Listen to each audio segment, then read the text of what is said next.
स्वागतम व मधुर स्वागतम. वेगवर्ण पांडव कटकातील बालवीर वेगवर्ण. वडिलांचं नाव सांगितलं तर कळेल आणखी. घटोत्कचाचा पुत्र. मला वाटलं कदाचित तुम्हाला ज्ञान असेल. मुलाकडून वडिलांचं नाव ऐकायला खरी गंमत. नाही कसं हे घटोत्कच पुत्र मेघवर्ण वीरश्रेष्ठ मदरावती नगरीचा न्यायदंडच्यानं हाती धरला. शबास. गो ब्राह्मण ज्याला प्रतिपालक म्हटलं गेलं, राजा मदनभद्र आपल्या समोर उभा आहे. शबास. राजन या मद्रावतीचे राजकर्ते आपण आहात आणि म्हणूनच मी प्रथम आपल्याला नमस्कार करतोय. शिष्टाचार राखीला तो माझा देव आपल्याला आशीर्वाद देईल.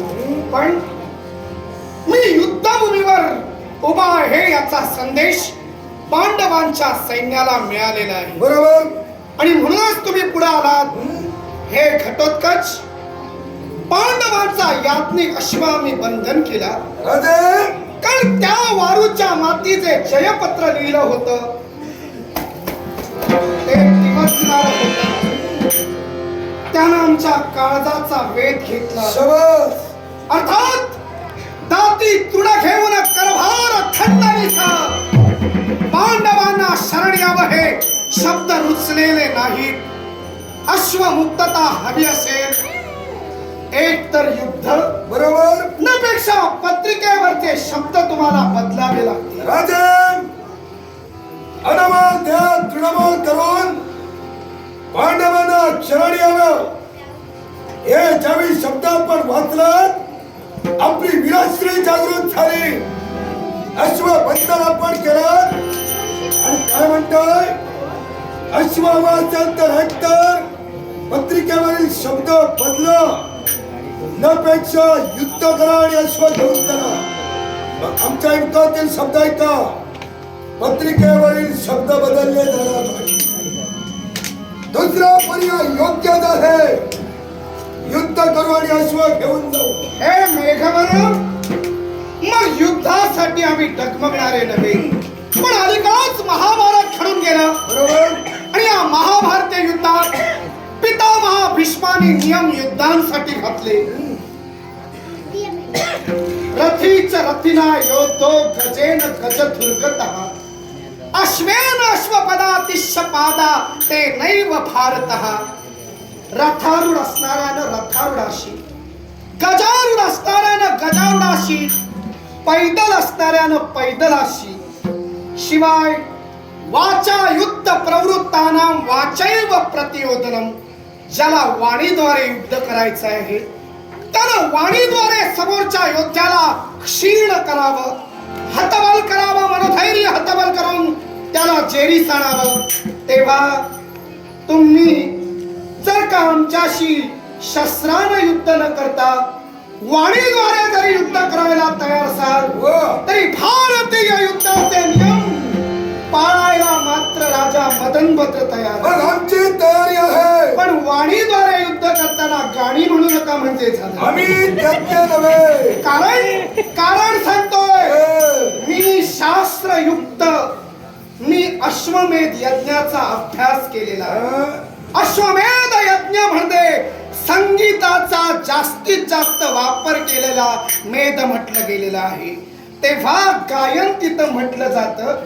त्यामुळे तुमचा जर लक्ष गायनाकडे जास्त वळला असेल तर अश्वमेध यज्ञाला जास्तीत जास्त गायनाचा आधार दिला जातो. हा तुम्ही केलेला अभ्यास हे जिथं यज्ञ चालू आहे तिथं रणभूमीवर गाणी म्हणणार नाही. घाबरू नका. शाबास.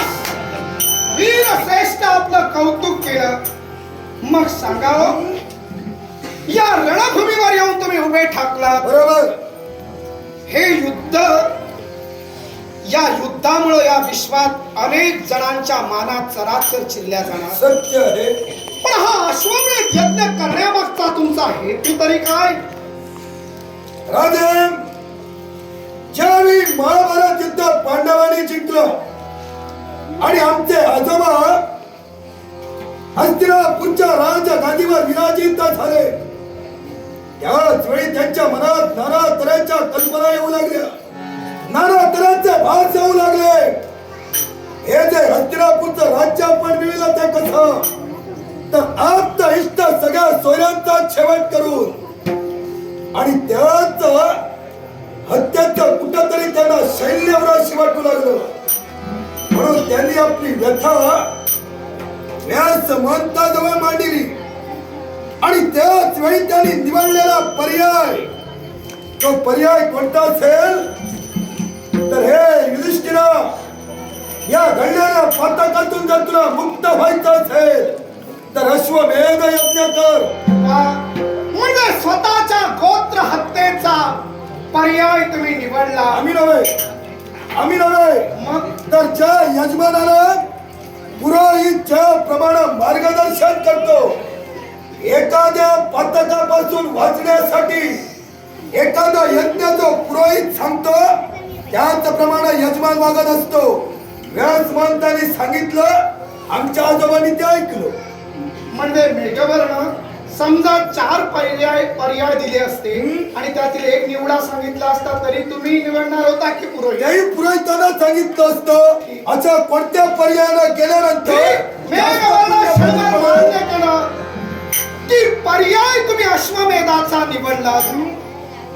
मग या तुमच्या अश्वमेधाचं फलित पुण्य जगाला काय मिळालं? जगाला कारण तुम्ही वादिलात करभार खंडणीचा शरण या. ती करभार खंडणी तुम्ही घेणार बरोबर आणि विपुल असा धनसंचय करून तुमचा यज्ञ पूर्ण करणार. अर्थात तो यज्ञ पूर्णत्वास पास देण्यासाठी आम्हा राजकर्त्यांकडून कर का? तुमच्या घर ऐका, तुमच्या घरचं कार्य, तुमच्या गोत्रातील आप्तसोक्यांना तुम्ही मारलं, त्याचं पाप तुमच्या डोक्यावर आलं आणि ते पाप दूर करण्यासाठी, पुण्य संचय करण्यासाठी करखंडणी जमा करणं म्हणजे वर्गणी आमच्याकडून कशाला? राजे यालाही कारण आहे. तुमचं पाप तुम्हाला दूर करायचं असेल तर तुमच्याकडे स्वतःचा धनसंचय नाही. राजे यज्ञाला लागणारा धनसंचय हा इतर राजकर्त्यांकडून गोळा केला जातो. तुम्हीच म्हणालात वर्गणी, यालाही कारण आहे. कारण एखाद्या शुभ कार्याला किंवा एखाद्या धार्मिक कार्याला एखाद्या जेव्हा वर्गणी देतो त्यावेळी प्रत्यक्ष जरी ते धार्मिक कार्य त्याच्यातून घडलं नसेल ना तरी त्या धार्मिक कार्याचं काहीच पुण्य त्याच्या पदरी पडतो. हे प्रत्येकाच्या पदरी पडावं हा याचा हेतू आहे. पुत्र मेघवर्ण, हे वीरश्रेष्ठ, त्यापेक्षा त्या वर्गणीचं म्हटणाला त्या करखंडिणीचं तुम्ही काय करता? आम्ही ऐकलं की म्हणे पांडवांनी अश्वमेध यज्ञ चैत्री पौर्णिमेला सुरुवात केला. बरोबर आहे ना? बरोबर. नाहीतर यज्ञ तुमचा आम्हीच बडबडत राहू. नाही, बोला बोला. चैत्र पौर्णिमेला आरंभ झाला त्या दिवसापासून तुमचा अश्व पादाक्रांत होतोय. अश्व जिथं जिथं मलमूत्र विसर्जन करतोय तिथं म्हणे आपण विहिरी बांधल्या, सत्य हे राहण्यासाठी निवासी शाळा बांधल्या, असे फायदे तुमचे झाले. बरोबर. पण मी तर ऐकलं की सर्वात मोठा तुमचा फायदा म्हणे अलीकडे या माणसांना तुमच्या यज्ञानंतर झाला. स्वयंपाक घरात ज्या बायका मंडळी स्वयंपाक करताना जिऱ्याची फोडणी देत होते ती म्हणे जिऱ्याची फोडणी बंद झाली आणि तुमच्या अश्वमेधामुळे हिंगाची फोडणी सुरू झाली. बरोबर आहे का? बरोबर आहे. नाही, शंका म्हणून विचारलं. अरे काय तुम्ही पांडव पुण्य प्रभावानं करतात की पाप हेतून करतात हे मला त्यातून आपण विचारला शंका म्हणून, पण तुम्ही प्रथमच म्हणून गेलात अश्वमेधाचा बराच अभ्यास तुम्ही केला. तेव्हा तुम्ही जरी शंका म्हणून विचारलं तरी आम्हाला तेव्हा शंका वाटणार नाही. तुम्ही बोललात ते सत्यच आहे. अश्वमेधाला जेव्हा प्रारंभ झाला तेव्हा जिऱ्याची फोडणी देऊनच आम्ही स्वयंपाक बनवत होतो. तुम्ही नव्हेच तर या प्रत्येक ठिकाणी प्रत्येक जण जिऱ्याची फोडणी देऊनच भोजन करत आहे. या मागच्या काही दिवसात हिंगाची फोडणी देऊन जेवण बनवू लागलो. याला कारण काय असेल तर त्या हिंगाला सुगंध तसा आहे. वा, हा कसा काय तयार केला? काय म्हणाला? हा पदार्थ कसा काय तयार केला? मग ऐका, ज्या गंधमादक राक्षसाचा शेवट केलं त्याच राक्षसाचा शेवट झाल्यानंतर त्याचं मांस कुजलं आणि त्याच कुजलेल्या मांसाला दुर्गंधी येऊ लागली आणि त्याच कुजलेल्या मांसापासून जगत माऊली गोपाल कृष्ण यांनी हिंग नामक पदार्थ तयार केला. देवाचं नाव पुढे केलं. नाही, देवालाच केलं ना. नक्की कुणी केला ते तुमचं तुम्ही ठरवा, पण तुम्ही स्पष्टीकरण छान दिला की गंधमादन दैत्याला ठार मारिलं, त्याच्या देहाला दुर्गंधी पसरली आणि त्या दुर्गंधीचा हिंग पदार्थ तयार केला. अजूनपर्यंत तरी माझ्या राज्यात कुणी हिंगाची फोडणी दिली? सुवर्ण संधी चालू झाली. कारण जर गंधमादन दैत्याच्या दुर्गंधीपासून जर का हिंग बनवलेला असेल तर तुम्ही पांडवांनी फोडणी द्या. ही फोडणी दुसऱ्याच्या शरीराच्या दुर्गंधापासून राजा मदन भद्र तरी आपल्या राज्यात करायला देणार नाही. कारण मी मुद्द्यावर बोट ठेवतो. अर्थात तुमच्यामुळं जेवढं चांगलं झालं तेवढं वाईटही झालं. अनेकांच्या मानात चराचर चैल्या गेल्या. शिवाय मेघवर्ण आम्ही तर ऐकलंय म्हणे तुमच्याकडं अश्व नव्हता. या विश्वात अश्व असण्याची जागा एकच होती, भद्रावती नगरी. आणि या भद्रावती नगरीत शामकर्ण वारू आणण्यासाठी तुम्ही गेला होता. बरोबर आहे. खरे राजा यवन अश्वाजवळ शामकर्ण वारू मागण्यासाठी आम्हीच गेलो होतो. राग मानू नका. पटकन काही बोललो तर मन दुःख. काही आमचं मन तरी दुखवत नाही. काही वेळा काही जण थोर जरी असले तरी त्यांना चोर आहेत असं ऐकून घ्यावं लागतं. भद्रावती नगरीत म्हणे तुम्ही शामकर्ण अश्व चोरून आणला. राजे, एक महाद्वंद्व योद्धा म्हणून ज्याच्याकडे आता पाहिलं जातंय तो मेघवर्ण वीरश्रेष्ठ असं निंद्य कर्म करेल मला वाटणार नाही. राजे, पण ऐकलं म्हणून विचारलं प्रात्यक्षिकाने डोळ्यासमोरची घटना तुमची आहे, पण तुम्ही चोरी करून आणलात. खरंय तुम्ही म्हणाला चोर असाल तर अगदी निसंकोच मनानं आम्ही अश्व आणि लावतो. तुमच्यात माझ्यात ठेवी नाही, आम्ही युद्ध आहे वाणीचं. बरोबर. तुम्ही म्हणालात आम्ही अश्व आणि लावतो, चोरून आणला. बरोबर म्हणजे चोर आहात. स्पष्टीकरण देतो ना, स्पष्टीकरण देतो. मला सांगा हो, ज्यावेळी एखादी व्यक्ती एखादी वस्तू आजूबाजूला कुणी नसताना जेव्हा नकळत उचलली जाते त्याला चोरी म्हणतात. वा. आणि एखादी वस्तू आजूबाजूला बरेच जण असताना युक्तीचा वापर करून उचलतात त्याला चोरी म्हणत नाही. आणि पुन्हा नेमकं काय? एकच अश्वाला पाणी पाजण्यासाठी सैनिकांनी पाणवट्यावर घेऊन गेले. अश्व मागून पाहिलं, अश्व मिळाला नाही. शेवटी आम्हाला युक्ती करावी लागली.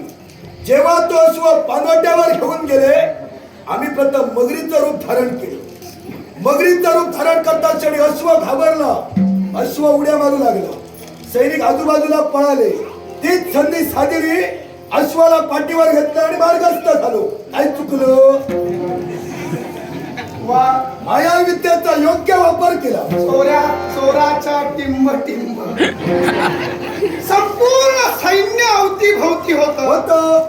अर्थात त्या सैन्याला आव्हान देऊन जर का स्वतःचे पराक्रम सिद्ध करून जर का सर्व सैन्याला जेरी चढून जर आणला असतात तर मी शौर्यानं आणला असता, पराक्रमानं आणला असता म्हटलं असतं. पण ज्यावरती मगरीचा रूप घेऊन पाण्यात प्रवेश करून आपल्या बगल्यावर पकडून पाठीवर मारून आणला, अर्थात चोरच म्हणणार.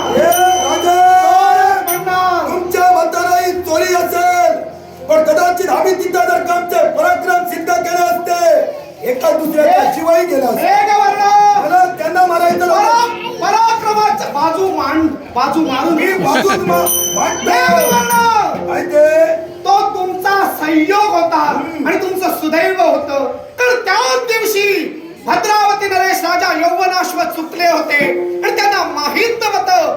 सूर्यदेवांकडून मिळालेला अश्व याला रविवारच्या दिवशी पाणी द्यायचं नाही आणि त्याला पाण्याकडे न्यायचं नाही. आणि नेमकं तेच चुकलं. रविवारच्या दिवशीच राजांनी तिथं पाण्याकडे नेला. चोरानं संधी साधली. पाणी प्राशन करण्यासाठी पाण्यापर्यंत पोहोचला. तिथंच खऱ्या अर्थानं डाव सफल झाला. तेव्हा मेघवर्ण जो अश्व तुम्ही चोरून आणलात आणि त्याच्या मस्तकी भूतपत्र लिहून केवळ या विश्वाच्या ठिकाणी पांडवांना जगत ते बनायचं आहे या अनुषंगानं किंवा गोत्र हत्या आणि त्याचा पाप शालने निमित्त पुढे सारून जर का तुम्ही मानात सरळ जर चिरण्याचं ठरविलं असाल तर लक्षात ठेवा गाठ तुमची राजा मदनभद्र यांच्याशी आहे. अश्वाच्या मालकीचा होता तेथून जर का मी आणू शकतो तर त्याला हप्ता अश्व बंदिस्त केलंय त्याची काय स्थिती करू शकतो याचा विचार कर. मेघवर्ण वास्तविक शरम वाटायला हवी होती. वास्तविक ज्या पांडवांच्या घटकात केवळ मेघवर्ण आणि वृषकेत हे दोन वीर म्हणे अश्वाच्या पाठीमागे आहेत. त्या वृषकेत यांच्या पितृदेवतामध्ये अंगराज करणं या कारणाने तुमची पितृदेवतामध्ये घटोत्कच यांचा महाभारतीय संग्रामात शेवट केला आणि दोघेही एकमेकांच्या तंगडीत तंगडी घालून पांडवांचं हित साधतात. आमच्या पितृदेवतांचा शेवट ऋषकेत यांच्या पितृदेवता महारथी करणारी कला आम्ही करतोय पण त्यात महारथी